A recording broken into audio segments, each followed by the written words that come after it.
Oneness Talk Radio. We are so glad you're here today. And this is a really special moment for me. I have a very, very special guest.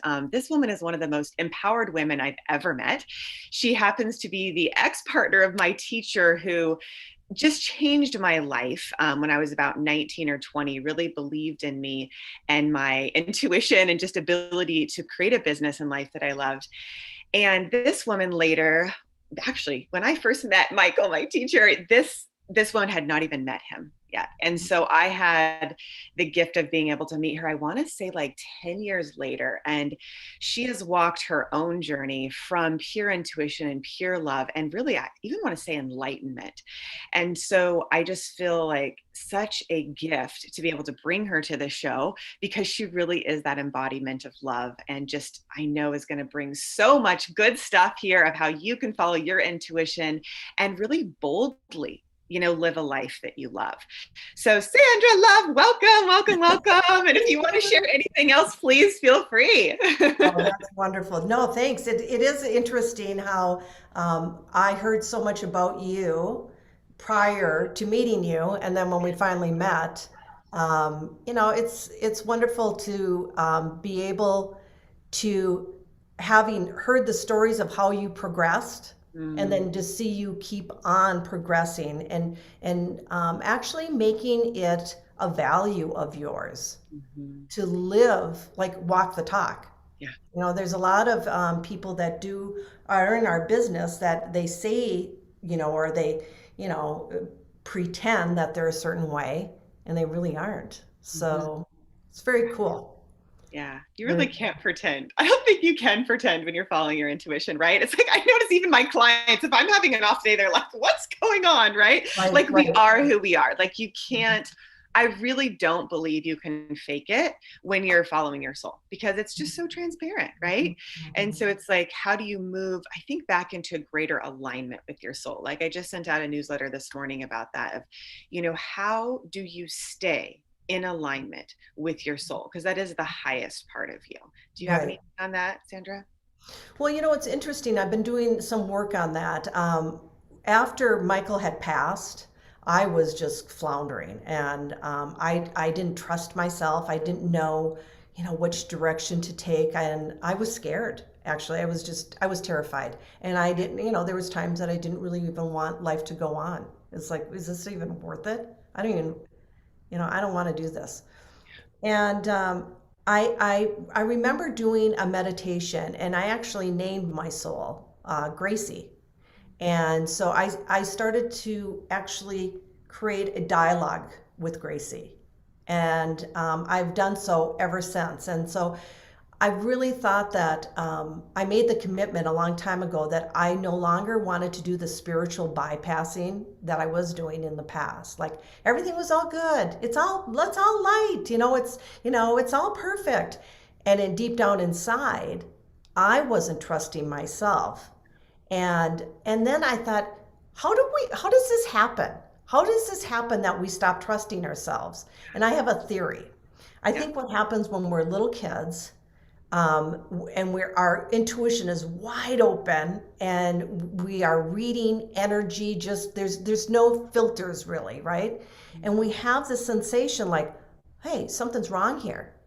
And we go up to who's ever our caregiver or someone important to us, and we say, gosh, I look at my mom and I say to her, Mom, are you sad?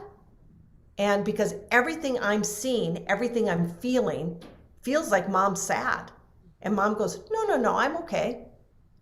And then you go inside and go, well, this is strange. Whatever I'm sensing must not be right.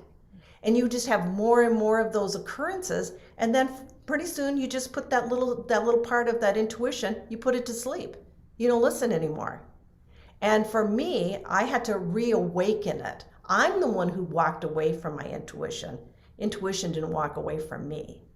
And so I just started really dialoguing with Gracie and saying, Gracie, what's my truth here? What's my lesson that I need to learn?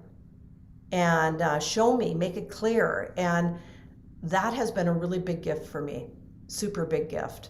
And then just trusting my intuition, practicing it, using myself as a dowsing tool to know, like, what, this is interesting. When I really want to be around somebody, I go towards them. Right. That's my yes. And Right. when I don't want them, I've got to go back. I got Right. to trust that. Right.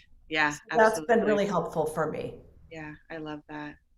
Yeah, I think it's like you're aware, like you use that example, like people know, right? Like, of course your mom was sad, or it's like, of Yes. course, like you can tell. So I think acknowledging, I really invite everybody to just take a moment to tap into your intuition right now. And what is your intuition telling you? As simple as what Sandra said, are you moving towards something or away? And the easiest way, and I was just reviewing this in our intuitive child programs, you put one hand on your heart, one hand on your gut, right? And it will move you because your love of your heart opens to the truth. And then your gut is like that compass, like, hey, move here or move there. And then it keeps you in alignment with that greater path of love. Right, right. That's interesting. Yeah, I've done this ever since the COVID thing happened. Because I don't listen to the news, but there's never shortage of it. Someone's always telling me what I don't want to hear, right? And however, when we get in that fear-based thinking, it's like we turn off the faucet for our intuition, and we go within, and we're not open. And so what I was saying to myself when this first started happening, I'm like, no, no, no, no, because part of when I'm working with clients, a big part of when I'm working with them is my intuition. Mm-hmm. It's not like I'm telling them what I think, but I'm going to navigate through my intuitive insights. Right. And so I just decided every morning I was going to go and walk around my neighborhood and put a smile on my face and look at everything with gratitude. Like, look at these beautiful trees. Live in Sedona, Arizona. What's not to see that's beautiful, right? And the more I did it, the more I relaxed and calmed down, and it was so cool. I would get these insights like, oh, this is the message. Like, if I was going to write an email or a blog or whatever, this is the message that I need to touch on today. I couldn't get those messages when I was wrapped around in fear. It was like it was just tight. And then when I opened up and came from a place of gratitude, all of a sudden everything started softening. And it's like I could hear in a different way. Mm-hmm. And so I still practice that. I thought that was one of the gifts of COVID, is saying, oh, start your day out with a walk around, and, I call it my walking smile meditation, and just really be grateful for all that I have, and be grateful for how I'm evolving to be, you know? Beautiful. Yeah, I think about that too. I mean, just where I live by the beach, it's like just to go outside and just see everything for the beauty that it is. It's like heaven on earth, right? Like if you wake up, it's here. If you see the light, and then you just expand that, right? And Yeah. that is your intuition, right? It's lighting up the truth, right? It's also helping you make decisions, this Mhm. feels good, this doesn't feel good. Mhm. To that discernment piece. Mhm. Yeah. Really important. It's like a razor's edge, right? You just kind of know, and deep down you do know. It's pretty Mhm. fascinating. Right as I said that, I don't know if you guys noticed, but just a flash of light went on. By the way, sometimes I see things too, so it could be possible. So anyways, it's funny, my phone's going off with One Heart Global, so I just want to share a little bit about what's going on with our mission. So we have the kids in Ecuador that we've been raising money for, and I think it was a couple weeks ago I met with about 8 of them on Zoom. And so if anybody's wanting to support that mission, you can go to oneheartglobal.co. We have a course for kids coming up online that's a paid program, but this part is just donation based, right? So I gift the orphanages this curriculum. So if you want to donate to that, you can just go to that site, because I feel like that was meant to be, that we saw flash and then my phone's coming up with all that stuff. So just putting that out there. And so Sandra, coming back to you, man, there's just so much light around you. What is it that you're doing now? Because I know there was such a huge transformation with Michael's passing, and how you actually created your own company now and sharing your gifts. Wow, I think, you know what? It's hard to hear that he passed, right? So I think just connecting.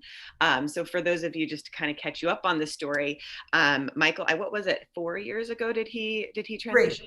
Three. Three. Okay. And so obviously we still feel his spirit, and I talk with his spirit a lot, but there was an imprint that he left for me and also for you of the light that helped you get to that next level of your ability to help more people. So Mhm. I would love for you to share, what you're doing now and how you've really taken that next step to help more people. Mhm. Well, I mean, I've been training people in NLP since 2009, and Michael used to kid me. He'd say, "You're my little poster child for NLP," because I had suffered from and struggled with social anxiety for most of my life. When it finally kind of broke loose, I was about 44, 45 years old. And so, I was really living this restricted life. I would have little openings of intuition and saying, "Oh, I should probably go here," but then I would retreat back in fear, and I kind of would stay stuck in my life. And so when I learned NLP, it was like I got my life back. It gave me my life back. And the more I learned it, the more I understood that when you bring conscious awareness, and it's like you take what's playing in the unconscious and you bring it into the forefront and you can actually see it. And it's like, oh, this is what's playing for me right now. Oh my gosh. Then I had the opportunity to change things. So I remember my first training. I'd been trained in NLP from other trainers, and then I went to Bennett Stellar, where Michael was, the founder of, and I wanted to be a trainer. I had always wanted to be a trainer. My entire, like ever since I went to college. And I graduated with a health education degree, and I just loved like inspiring people to be their best. And I remember the Marisa was asking people if would you be interested, anybody interested in learning to become a NLP trainer? Let me know because we're looking for trainers. And I'm like, oh my God, this is like a godsend. Could this really be true? Yeah. And so I said, God, I went up to Michael, and it was actually my 45th birthday. And I met these people that I never thought I would meet, like-minded people, but in that class, it was just like I was wrapped in a cocoon of love. And I said, hey, I want to throw my hat in the ring for this training position. Do you think I have what it takes? And he looked at me, and my eyes swelled with tears, and he said, well, I'm just curious, what's kept you from doing it in the past? And I go, I'm scared. He goes, that's 5 minutes of work. And I'm like, can't you just hear him say that? Oh, that's 5 minutes of work. I'm like, oh, it's not 5 minutes of work. That's a bunch of BS. But I thought, well, and he goes, well, next time I do a demo, volunteer. Well, keep in mind, I had social anxiety. The last thing I wanted to do was be up in front of the class. Although I braved it out and got up there, and he started asking me about training, and I kept on accessing this auditory file. And he finally said, what do you hear over there? And I looked at him like, what, are you crazy? Because that was early on in the training, so we didn't know about submodality stuff and all that kind of stuff. And all of a sudden, I hear my third grade teacher's voice, Mrs. Wagner, saying, what are you, a stupid idiot? And I'm like, oh my God, it's Mrs. Wagner in there. And then he started laughing, and he got me to laugh at it. Well, what it was I was one of those airy fairy, Abby, you know this, where you're kind of do do do do do do, and I was in class and I wasn't really paying attention, but I was a sweet little girl, and no one really gave me too much trouble, except for Mrs. Wagner didn't like that I was being airy fairy and not being present. And so she said, Sandra, she was teaching long division. Why don't you come up in front of the class and teach everybody long division, since you apparently know how to do it? You're not paying attention. And I'm like, oh man. So I was not only the youngest in the class, but I was the shrimp of the class. And so I went up in front of everybody, and I looked at the chalkboard, and I'm like, I don't know how to do this. And I said, I don't know how to do it. And she goes, well, what are you, a stupid idiot? And then she had me sit down. Well, I told my dad that, and he taught me math, for all that year. And math ended up being one of my best subjects. So I was living from a past experience in my present moment. And it kept me, it was like I was in cement. I couldn't move forward. I was stuck. And because anxiety, as it's our sympathetic nervous system turned way up. I was afraid of the future. I made huge pictures of how everything could go wrong. And when I turned Mrs. Wagner's voice into Elmer Fudd's voice, it was like, this can't be true. So ever since that day, I got my life back. And then when I learned dream sculpting, it gave me hope for my future. Yeah. And it was probably the best decision ever. I think I'd love to partner with you on something with those kids and teaching them basic NLP communication skills so that they can learn to communicate with themselves. Yeah. Then they can communicate with other people. So, anyways, that's what really got me started. And then, as you know, when Michael passed, it was my opportunity to say, what do I want to create? How do I want to be the leader of Thrive Learning Collective? How do I want to show up? And I really believe that NLP is a combination of so many powerful tools that it takes more than 2 weeks to learn them. And so I started this masterclass and really refining people's ability to use the tools responsibly, and so that they can not only, be confident, they're competent. I always say to people, you don't want to go to a surgeon that's never done surgery that's super confident. I'd rather go to a competent one first, and then through that competence, they get the confidence. So that's where I really believe in NLP as a platform for creating an incredible life, and giving you the ability to heal past trauma so that you can move forward and really live your dreams. Yeah. So I don't know how many of you guys know what NLP is. So what it stands for is neuro linguistic programming. So what it does is it literally changes your nervous system. And the way and I believe Sandra also uses it, is to align with your intuition. So your soul knows the truth. And then when your body can actually come into alignment with it, just like I told you, she's embodied it, you can also embody it. So the dream sculpting she's talking about, the ability to clear past trauma, is literally a rewiring of your nervous system. Right. And it is magic. I mean, I remember sitting there I think I was like 19, right? When I learned this, and I'm sitting there and I'm like, holy moly, right? Like I left a scholarship for a reason, because NLP is the answer. Like I could have studied years of psychology or sat in the class for 5 minutes and just like you've been like done, like cleared, because it's at the subconscious level. Yeah. So to me, it's so powerful, and it is magic. I mean, it's just like, what do you want to create? Because you can create it, right? And so everything I've ever created is because of NLP and intuition, period. And you and so many people, right? So I just feel like it's such a gift. And I'd really like to invite people to connect with you, Sandra, if they're feeling that personal connection, to learn, how you can help them really manifest their dreams. Right. And yeah, obviously embody it, because it's just so powerful. Well, it's experiential. It's like I look at it and I think I kind of chuckle about this. The law of attraction, right? Everybody's all hip on the law of attraction. It's just, you got to think about the stuff. You just got to think about it, and it's boom, it happens. However, the interesting thing I hear, like I'll have people come up to me in class and say, I'm a super good manifester. I manifest really well. I'm like, awesome, great. I'm glad to hear that. And then when they're having a little shit show in their life, I'm like, so I'm wondering what needs to heal in you so this doesn't show up. And they go, what are you talking about? And I'm like, no, wait a minute. So what you're saying, when it's good, you've manifested it. And when you have the perception that it's bad, you haven't manifested it. And they're like, oh.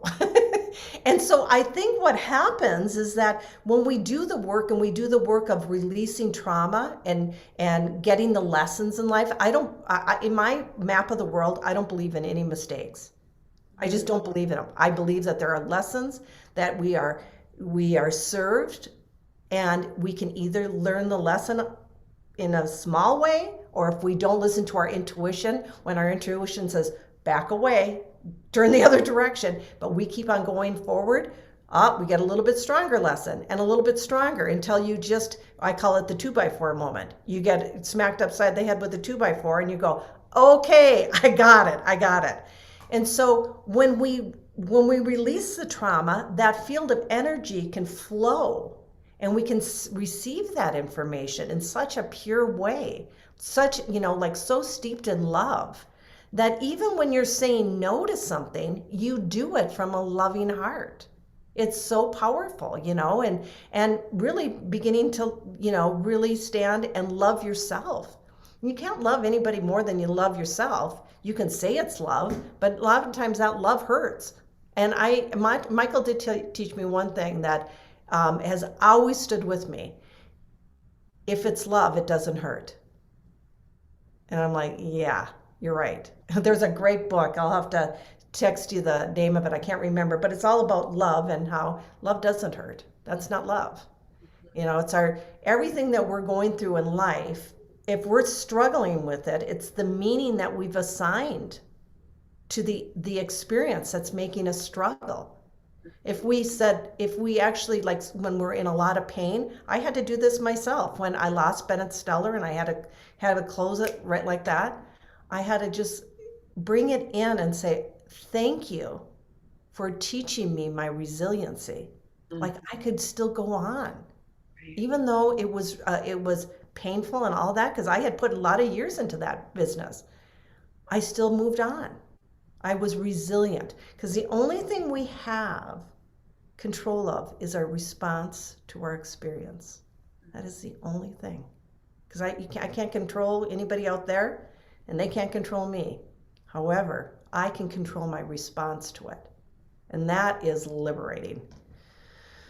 I was just feeling what you said, because there's great power, and fascinatingly enough, when you're in your own light, which is your true power of love, you Yeah. attract people, money, experiences, Yeah. more love, right? More, Yeah. more, more love to you. So it's not from control, but it's from attraction. Mhm. And so, really moving back into that place of light, of love for yourself and your own pure heart intentions.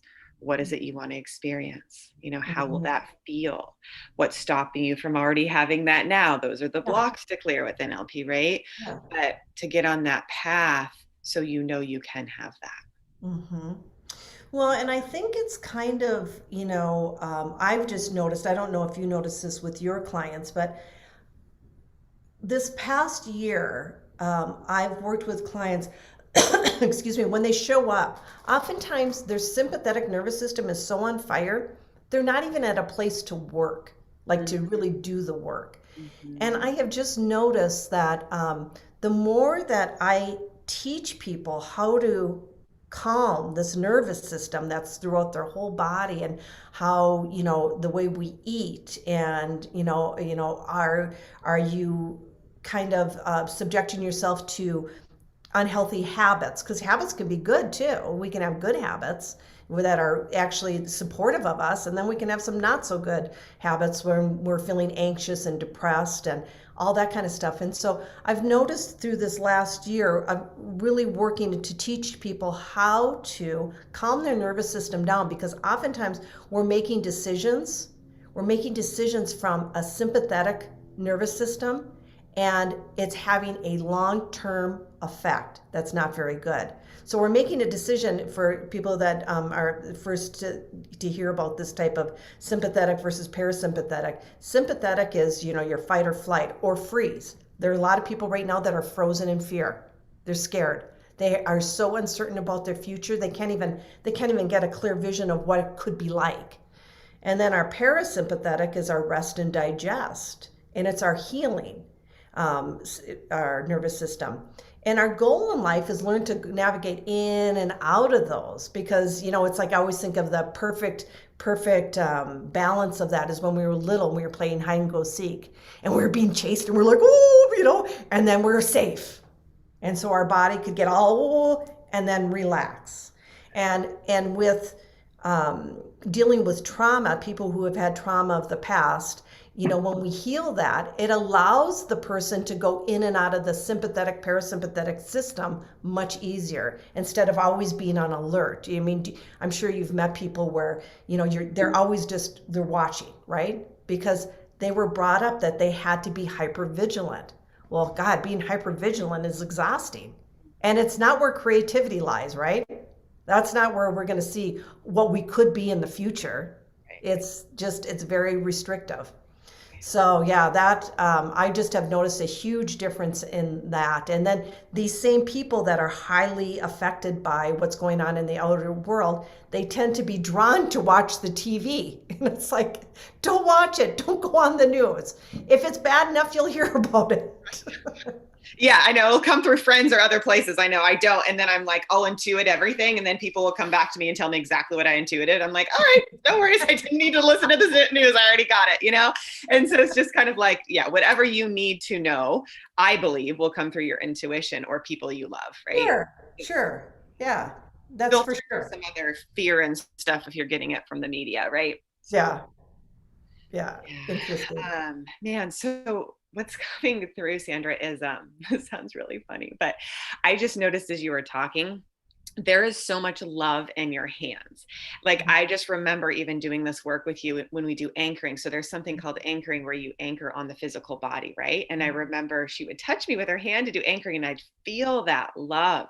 And so just on this video, like I saw your hands and I could feel the vibration of love Mhm. moving through your hands. Yeah. And what if we could just for a moment take a moment to receive her love and send her love and feel our connection?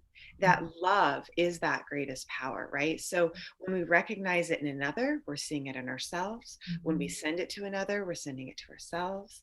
Just vice versa, right? Like it's this constant flow. So I just invite you to move into your heart space, everyone, and feel, where is love guiding you? Where are you being called? What is your next step, even if it's just for today? And as you notice that, move into harmony with that and allow yourself to take the steps into that. And then let go. Cool.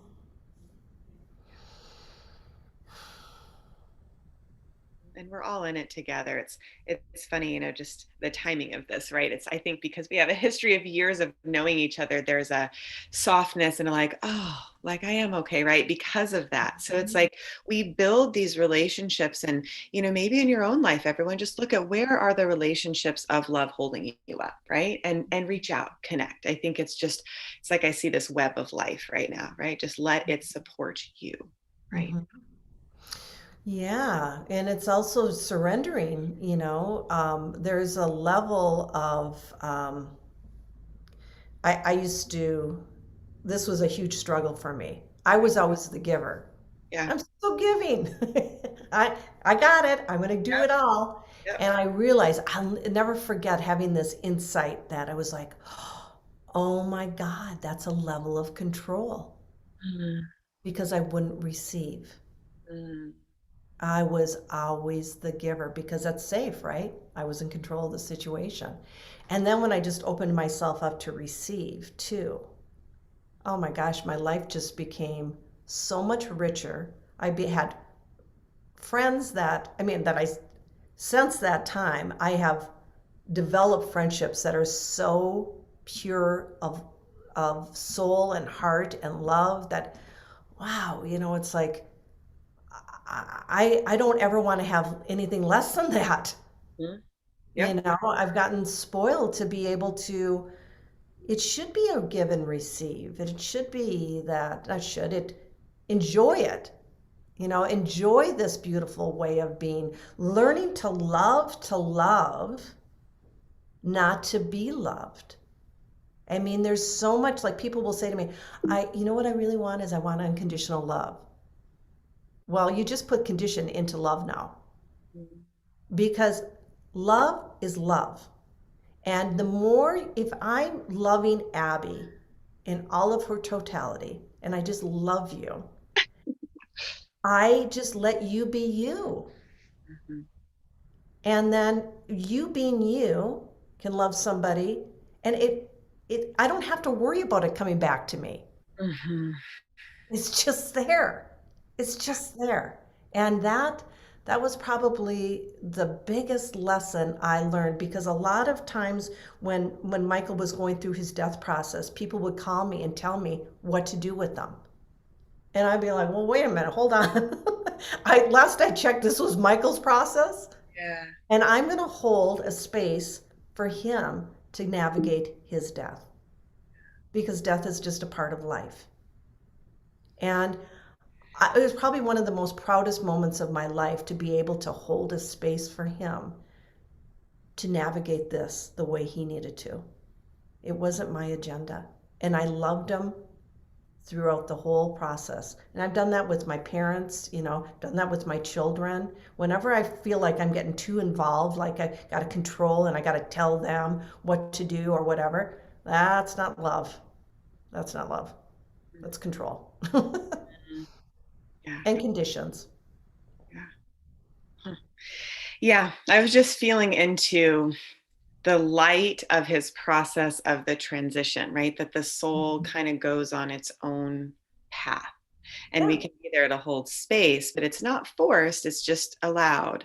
Um, so I think that's one of the beautiful things about you is you create that space, right? That allows the truth to be revealed, you know? I will tell you a story. This was like huge. I don't mean to be all this about death and whatever, but it was a very interesting experience I had around the death process with Michael with caregivers. So he was in a rehab, and that's where he actually had his heart attack, and he was taken to the hospital. And the nurses in the rehab, when I would walk in, they would be, "Oh God, there she is." There she is. Because I was super protective of him. And Mm. I would check his medications and all this kind of stuff. And I was always very nice to them. And for the first time in my life, I walked in, I didn't really care if they didn't like me. It's like, oh well, I don't care if you like me. Right now, I am a guardian of this man, and I'm going to protect him with everything I have. And I'm going to make sure that he is the best care, right? So I would go in, and there's like, oh, Sandra's here, whatever. And he would have the nurses call in the middle of the night and ask. He's asking for his wife, but that I couldn't go there because they wouldn't allow visitors.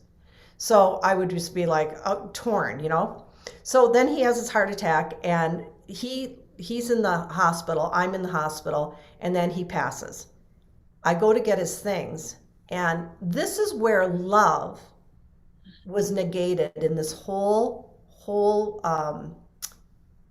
experience. And I think this is part of my mission in life, is to teach businesses and hospitals, medical, like Christ conscious, or unity conscious thinking, feeling, loving. Because when I got there, all of Michael's things were strewn in the hallway. Like there was no honor of a person's life. Wow. And the nurse came up to me, and she was hysterical. Now here I'm the widow. I should be this, and I'm looking at her, and she goes, "Sandra, I'm so sorry." And I said, "Well, thank you." And she's bawling her head off. And I go, "So what's going on with you right now?" And she put her hands in front of her face. She goes, "I feel so terrible of how I treated you. I feel so terrible. It was wrong." And I said, "Okay." And I said, "Well, you know what? This is a lesson for both of us. And I know it wasn't your intention, and I accept your apology. I just want you to remember something. Every patient that's in your rooms that you're taking care of could be a son, could be a daughter, could be a mother, could be a father, could be a friend, could be a lover, a spouse. There's somebody. They're spiritual beings, and they deserve to be treated with dignity, and so does their family members." And this lady melted into my arms. She just wept. Love to love. That was such a powerful experience. And I hope she's taken that forward. So everybody she touches she touches with love, whether it's their family, whether it's the patient themselves. That is the way we need to show up in life. And so I hope she's taken. I often want to, like when I go to Phoenix, I want to drive off and just kind of step in there and think, wonder what was it like for them to have that. Like she was present to getting the lesson. Mhm. And I was present to receiving the lesson as well, to actually have a voice, give a voice to love. It was very interesting. Yeah, I mean, what a perfect person you are to be that, right? Of course, it would be with you. You could handle it, right? I mean, you could hold that space and Hmm. show her the way because she probably didn't know. I mean, my guess is she was kind of freaked out, and that was just the way it came out, right? Because that's Yeah, was I her. mean, and instead of looking like, I always think of it as the spiritual dream team. The spiritual dream team is all about love. Like, Abby, how can I support you? How can I support you? Not going, oh, what can I get from Abby? Well, how can I support Abby?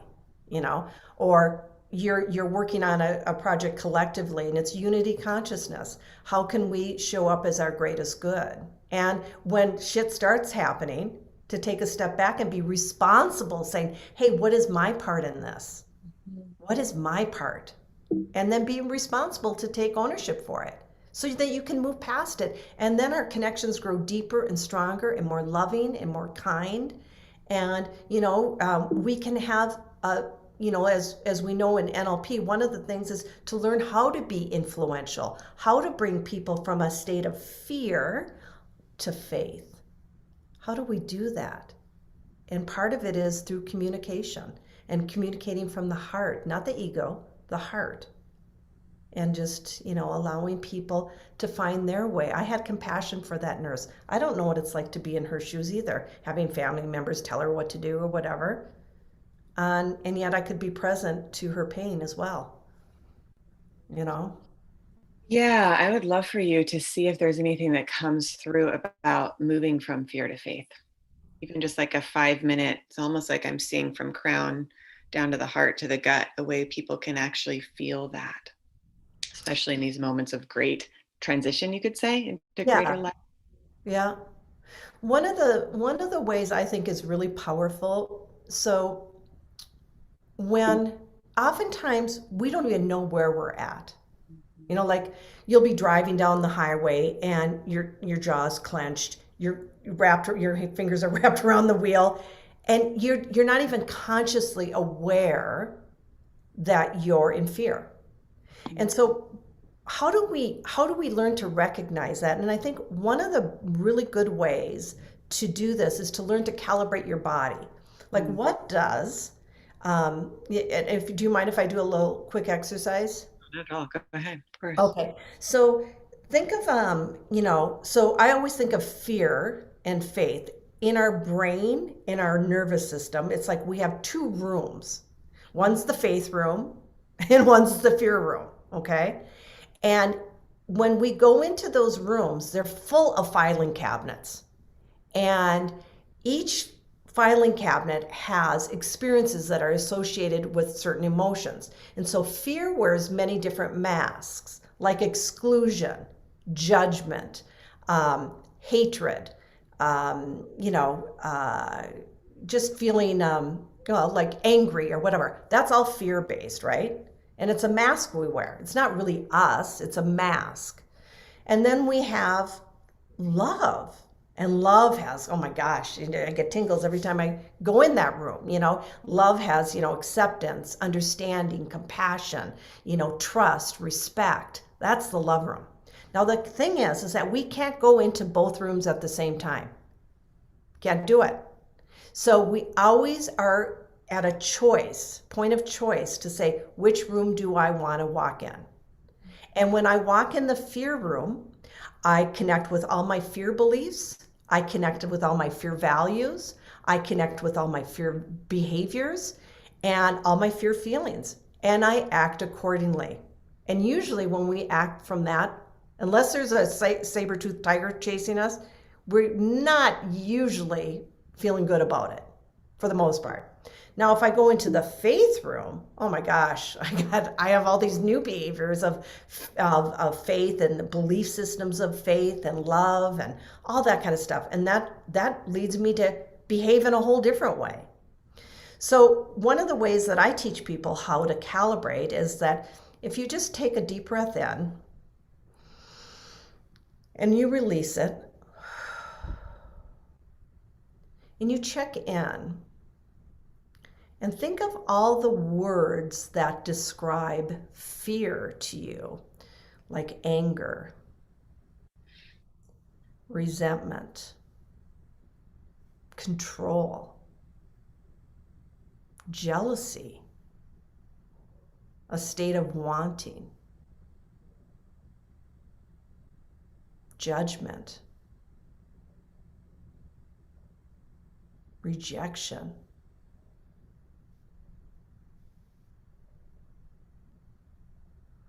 Being controlling. And just notice when our words trigger our neurology, and our neurology fires off our behavior and the way we speak. And just notice what that feels like in your body when you wear the mask of fear. And you might think of even other words that describe fear for yourself. Feeling less than.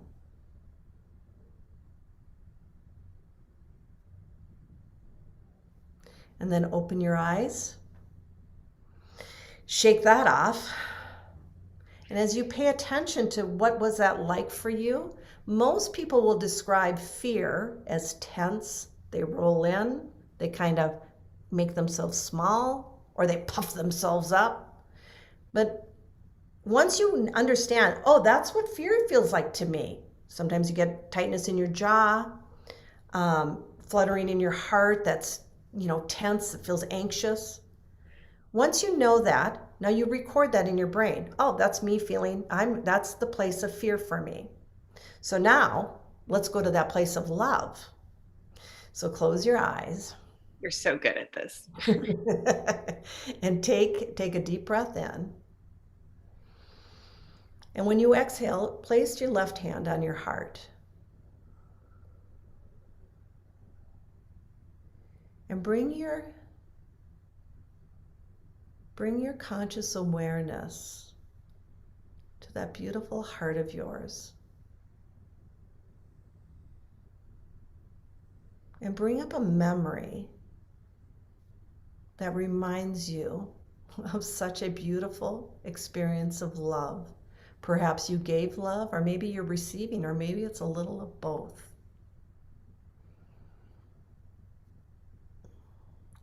See what you saw, hear what you heard, feel what you felt. Having that love, experiencing the love, becoming the love.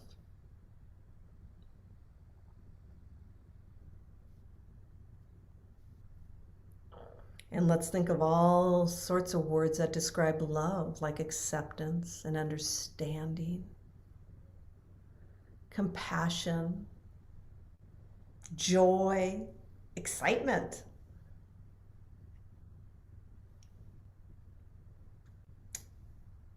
And as you experience that love, and love wearing so many different beautiful masks, unity,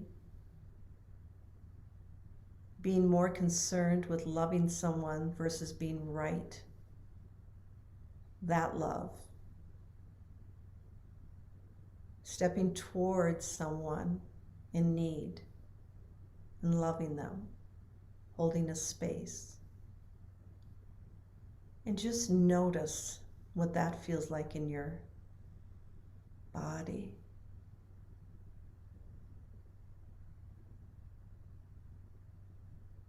And anytime you want to experience love, you just place your hand on your heart and bring your attention to that beautiful heart of yours and let it just expand. And I oftentimes just see this beautiful, beautiful pink light coming out of my heart and wrapping me in a cocoon of love. And notice what that feels like.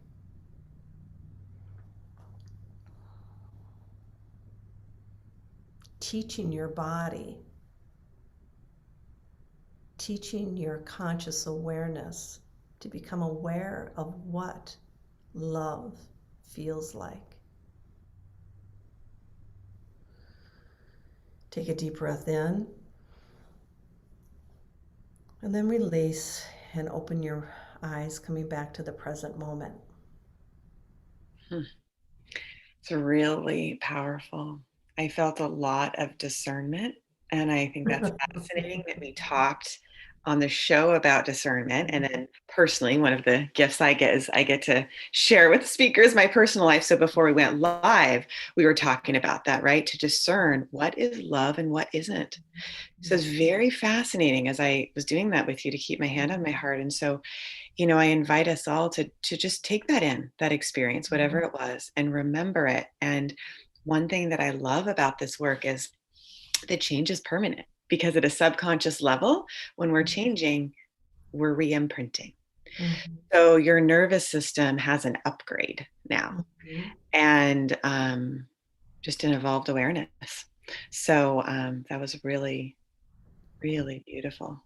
Thank And you. then you can be consciously aware of, so when you're feeling a certain feeling, it's uncomfortable, or maybe it's comfortable, you can just check in with your body and go, okay, so what's happening here? So if I'm like, if someone's asking me to do something and all of a sudden I feel my body, I kind of recoil and I go, oh, okay. I don't have to judge it. I can just say, oh, I'm having a response that is more fear based. So this may not be in my best interest to move forward with this particular, or it could be I'm scared because I'm having to grow a little bit and it is scary. So I could actually flip that to go, well, how about let's be excited?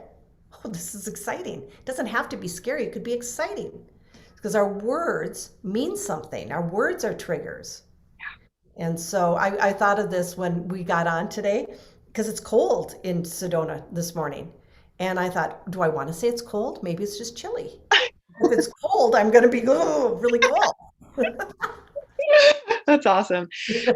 The other thing that's coming through is the word expansion. So I had a very similar experience to you with NLP of this like expanded energy, right? So, noticing where maybe we might feel fear, but can you expand into the love? It's almost like if you could put the light in the middle of that fear, Mhm. watch it expand and kind of like blow up with light, right? It's just like, and so funny. God, love is so powerful. So I don't know how many people that are watching right now that got my newsletter, but at 5:30, I woke up this morning and I heard what was it? Like, let open to your spirit, we are all one.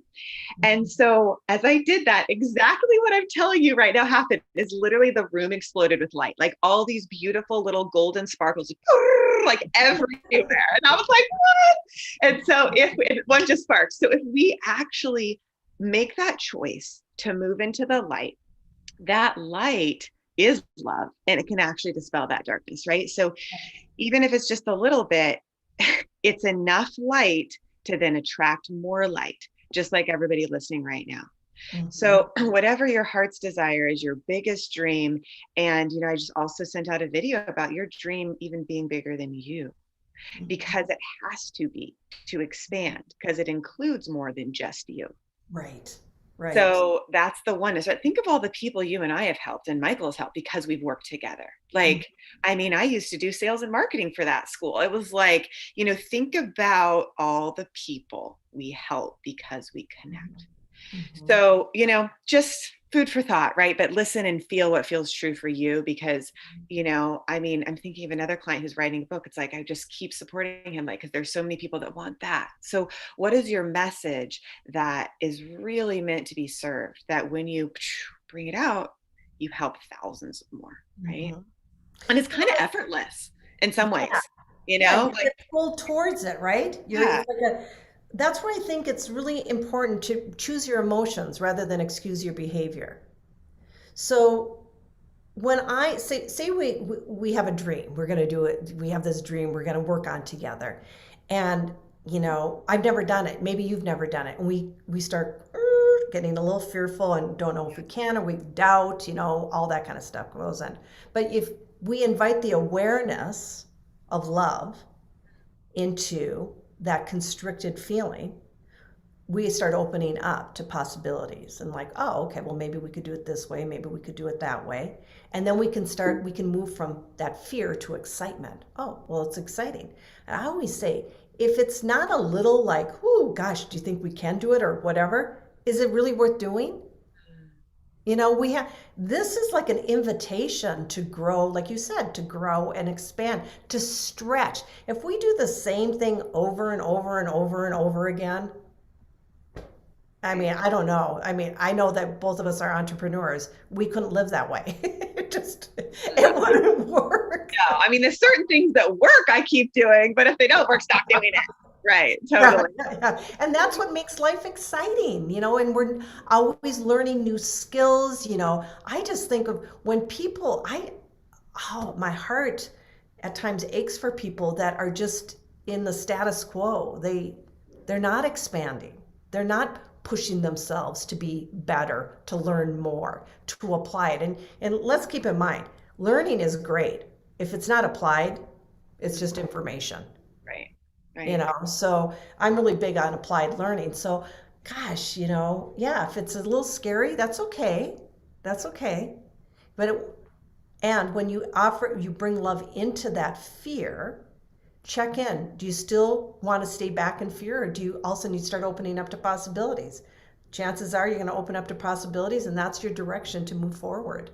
It's really hard to make decisions from a fear-based, creative decisions or opportunity decisions from a fear-based state. Just challenging. I mean, we have to move out of fear to faith and say, okay, how can, creativity to be in spirit, to be creative, is to be connected to your heart. And bringing all that ego shit, oh, I'm going to be judged, I'm not going to do it right. I mean, people will say to me, oh, well, they'll criticize maybe if I've done a training and maybe I didn't nail one particular thing. But they're the ones that want to be up where I'm sitting, right? But they're not up there. And I always say, hey, thanks for the critique, thanks for the feedback, appreciate it. And, if anytime you want to come up here and do it, feel free to. Well, that pretty much calms them down because they're so afraid of judgment. At least I jump in and do it. I'm not going to do it perfectly. I'm going to do it the best that I can. Mm-hmm. And sometimes my best is like outstanding, and sometimes it's so-so. Yeah. But yeah. Coming from that love, I have to love myself and accept myself enough to know to just meet myself where I'm at. Yeah, I love that. It's powerful. Yeah. And to me, you're just such a teacher of unconditional love, right? Like you hold that space for other people, right? Like you just love them where they're at. And I do. I think that's beautiful if we can apply that to ourselves. And just from this moment, what's next, in that place of unconditional love. You know what I usually do? I usually open for questions. So there's just like a couple minutes left. So I'll give everybody the phone number. If you have a question for Sandra or I, you can call 858-692-4555 and we'll be here for a couple more minutes. Sandra, is there anything else you want to share? And could you also please give your email and information where people can work with you? Sure. So I'm really big on really understanding how using emotions as tools for our success. Emotions can hold us back, keep us in fear like we were talking, or they can expand us and move us forward. And so I think in this time that we're experiencing, people are very much a lot of people can be in a fear-based state. And so I have an upcoming workshop that I'm doing. It's called Conquering Clarity. I also have one on conquering anxiety. Learning to use our emotions as tools. And so we get clear on what you want to feel in the future, because sometimes you don't know what you want to do, you know what you want to feel, right? Once you start running those feelings, then all of a sudden what you want to do comes in because they're aligned, right? It's like, Right. oh, I could do this, I could do that, or maybe this, or work with Right. that person, And then then we do a lot of healing work, to heal the barriers that are keeping us or restrictive patterns, and then coming up with a plan of action. I always say that people don't move forward or don't achieve their goals is because they're not clear on what they want. They haven't healed past patterns that aren't supportive of those, and they don't have a plan of action. Once you kind of get all that going, all of a sudden, oh, and you work your plan and you stay aligned. You're talking about your intuition. Allow your intuition to be your best friend, to be your GPS, to tell you, to guide you where to go. And so I'm a really big, that's probably belief systems and emotions are probably my biggest, focal points when I'm working with clients. So if anybody wants to contact me, they can call Sandra at thrivelearningcollective.com, and they can email me that way, or they could call me at 802-598-6078. And I don't know if you have a place where you put links, but I can send you the links to that Conquering Clarity program if you want, and you can post it for people. Sure. Yep. Yep. Yep. Yep. Yep. If you want to send that to me, absolutely. Yeah. We'll put it on the audio version. Sure. Yeah. Yeah. Yeah. And if there's anything, if you want to just spell it just real quick, just because of the video, I don't think I'll have a place to write the description. So do you want to Right. spell it just to make sure people have it? Thrive Learning Collective. Your email. Let's just Oh start with yeah, you. sure. It's Sandra, Sandra, at, and then it's ThriveLearningCollective.com. Did I do the spelling strategy? I think you did it perfectly. I think it's perfect. So yeah, I'm so glad. Yeah, and please reach out to her. She's incredible and will change your life.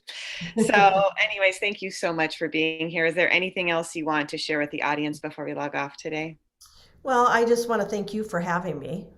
It's really, it's an honor, and I'm so proud of you. I know Michael has always been so proud of you and still is from the other side. And really learning to trust your intuition is a very, very powerful resource to have. And in order to trust it, you have to use it. And the more you use it, the more you feel comfortable using it, and the more confident you are in using it. And the clearer the information is going to come through. So thank you for all the work that you do. I appreciate it. Love you, Abby. Love you too. And thank you everybody for being on the show. And